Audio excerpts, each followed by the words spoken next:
Ma'lumki, Prezidentimizning qishloq xo'jaligi maydonlaridagi qo'shimcha imkoniyatlardan foydalangan holda mahsulot yetishtirishni ko'paytirishga doir chora-tadbirlar to'g'risidagi qarorida dalalar chetlari, aholining tomorqa va xonadon yerlari, ko'p qavatli uylar va mahalla ichki ko'chalarida qishloq xo'jaligi mahsulotlari yetishtirish tartibi belgilab berilgan. O'simliklar karantini va himoyasi agentligiga mahsulot yetishtirishni tashkil etish, urug' va ko'chatlarni yetkazib berish, shuningdek yetishtirilgan mahsulotni eksportga yuborish vazifalari yuklatilgan. Toshloq tumanida ham ko'chat ekish ishlari belgilab olingan reja asosida olib borilyapti. Ko'chat ekishda hududning iqlim sharoitiga mos navlar tanlanmoqda. Zarkent ziynati fermer xo'jaligidagi dala chetlari, zovur hamda kanallar atrofidagi bo'sh yer maydonlariga hozirgacha 3800 tub behi, 1700 tub qora gilos, 100 tub bodam ko'chatlari ekildi.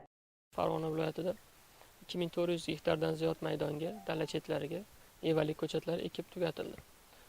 Bu ko'chatlar issiqqa, sovuqqa, qurg'oqchilikka chidamli bo'lganligi uchun tanlab olingan. O'simlik karantini va himoyasi boshqarmasi tomonidan maxsus ko'chatxonalar ro'yxatlari shakllantirilgan bo'lib, ushbu ko'chatxonalarda qancha ko'chat bor, qancha miqdorda, hattoki uni narxigacha bizda ma'lumotlarimiz bor. Fermer xo'jaliklariga yordam sifatida agroko'makchi maxsus ilovasiga ushbu ma'lumotlar joylangan.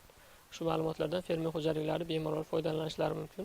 Bugungi kunda ushbu ko'chatlar Efito dala nazorati platformasiga joylanyapti.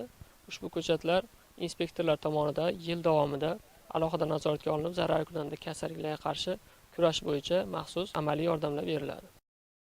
Yozyovon tumanida ham bu borada samarali ishlar olib borilyapti. Tajribali agronomlar, bog'bonlar hamda inspektorlar tomonidan ekish ishlari nazoratga olinganligi bois shu kungacha foydalanilmay turgan yerlarga 138 ming tub mevali ko'chatlar ekildi.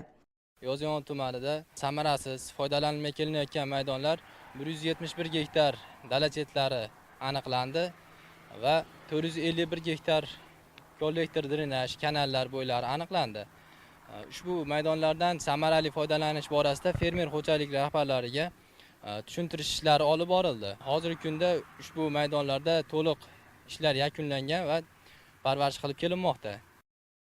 Foydalanish imkoniyati bo'lgan yerlarda mevali daraxt ko'chatlarini ekish orqali yashil makon umummilliy harakat doirasidagi ko'kalamzorlashtirish ishlarining natijadorligini oshirish bilan bir qatorda qishloq xo'jaligi mahsulotlari yetishtirishni rivojlantirish ham ko'zda tutilgan. Albatta, ko'rilayotgan bu kabi chora-tadbirlar natijasida yashil maydonlar kengaytiriladi. Qolaversa, mamlakatimizda oziq-ovqat xavfsizligini ta'minlash hamda eksport salohiyatini oshirishga ham xizmat qilishi bilan ahamiyatli.